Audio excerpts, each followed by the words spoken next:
The Newsday continues here on One News Now. I'm Sean Yao. The biggest war games in recent history are happening in the second quarter of this year.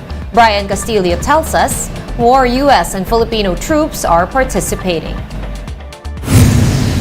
The Philippines and its longtime ally United States will hold their biggest Balikatan exercise. Philippine Army Commanding General Romeo Bronner said the military drills won't be the same as in previous years. This year, it is claimed that this will be a bigger exercise than the past year's Balikatan exercise with the involvement of more troops. And the exercises will involve a myriad of activities, not just focused on developing the war-fighting capability of both armies or both armed forces, but also of the other non-traditional roles such as humanitarian assistance and disaster response, HADR. Last year's Balikatan exercises reached a record high of troops, 8,900 Filipino and American servicemen. This year, the number of participants has yet to be finalized. All of these exercises that we are doing are in response to all types of threats that we may be facing in the future, both man-made and natural. Activities will be spread throughout the country, and a lot of this will be done in our traditional exercise areas such as Fort Magsaysay. We also have Tarlac, our camps in Tarlac, and we will also have humanitarian activities in the northern part of the country down to the south.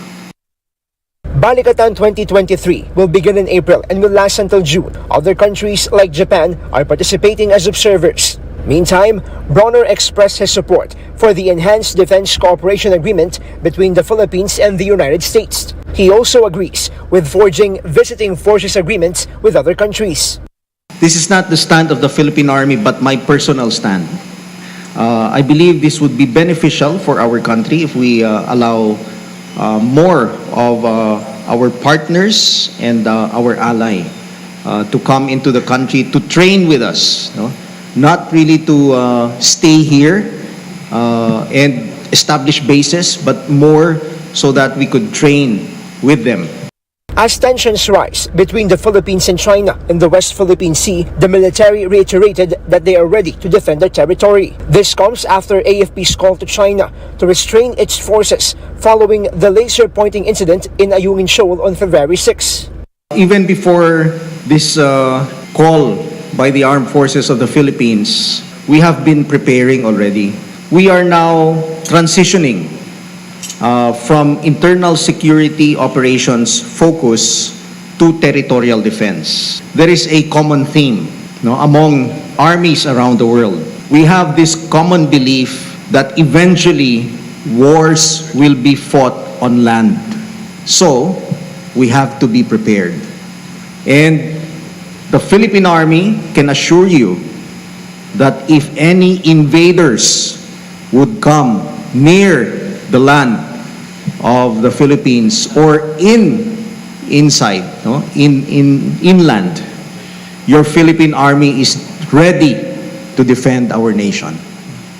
For News 5, Brian Castillo, we are One News.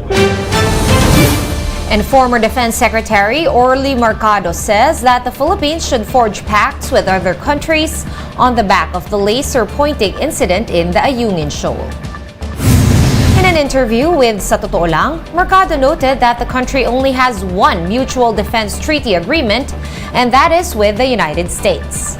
With this, the ex-defense chief suggests agreements with Vietnam, Malaysia, Indonesia, and Brunei, all of whom are in territorial conflict with Beijing. Dapat nag-iisip tayo ng mga bago. If we have to move in pacts, we have to be very close with Vietnam, Malaysia, Indonesia, Brunei, to sa mga bansang meron din problema sa mga Chinese. That doesn't mean we're declaring war on China or we're going to mobilize whatever we can. Ang problema natin, minsan pag pinag-usapan nyo, baka lalaban ba tayo? Tiyak naman talo tayo, wala tayong magagawa riyan. Ano ba yun? I-give up natin lahat ng ating maritime resources?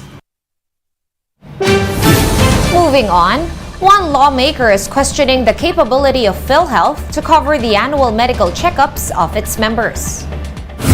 Marikina Representative Stella Kimbo noted that it would be detrimental if everyone avails of the free checkup when the state health insurer still needs an additional 45 billion pesos to cover all members. Pag sinasabi ninyo that you fully support, kaming bahala sa financing, ay dahan-dahan po kayo because meron niyang implication sa buhay ng PhilHealth. 10% pa lang ng ating mga kababayan ang pwedeng mag-avail niyang check-up na yan.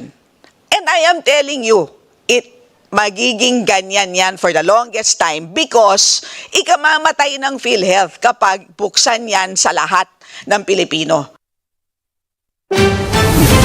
More stories still to come your way after this quick break. Stay with us.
You're still watching One News Now. I'm Sean Yao. Farmers are worried that the surge in imports will eventually kill their livelihood. Gerard de la Peña with the report. Despite the importation of agri-products such as sugar and rice, the prices of these commodities have yet to go down. Speaking with the chiefs, SINAG President Rosendo Sol lamented that prices have remained the same despite the government's push for more importation.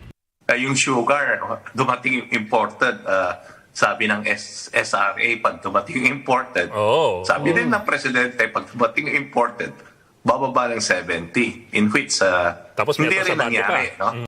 Data from the Agriculture Department's price monitoring as of February 15 showed the price of refined sugar in Metro Manila markets ranging from 87 pesos to 110 pesos per kilo.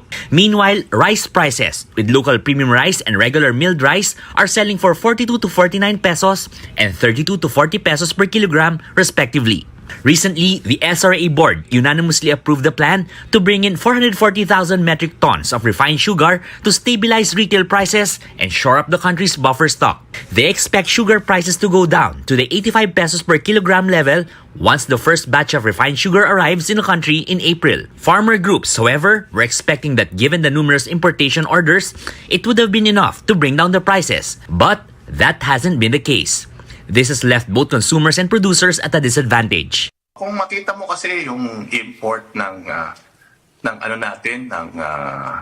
bigas, lumaki. Import ng karne ng baboy, karne ng manok. Ito is lahat lumaki yung import natin, no? Hindi ito nakatulog dun sa pag-produce natin. So added that as a result of the influx of imported products, fewer farmers are now planting due to lack of income. Ang tingin natin is yung mga magsasaka nag-less area na planted area kasi lumaki yung import. In spite of that, hindi bumaba yung presyo. Despite this, So is hoping that farmers would be enticed to plant rice once more as the country's situation gradually improves. We hope na itong this coming cropping, medyo mainganyo sanang magsasaka na bumalik, no? Kasi yung presyo ng palay medyo maganda naman ngayon, and we hope na magtatanim sila. For News 5, Gerard de la Peña, We Are One News.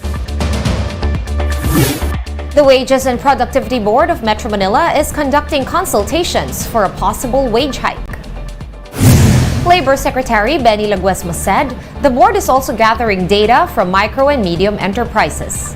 This is in order to strike a balance between workers' and employers' welfare protection. Workers Group filed a joint petition back in December for a hike in wages in the capital region. The current minimum wage in Metro Manila is 570 pesos.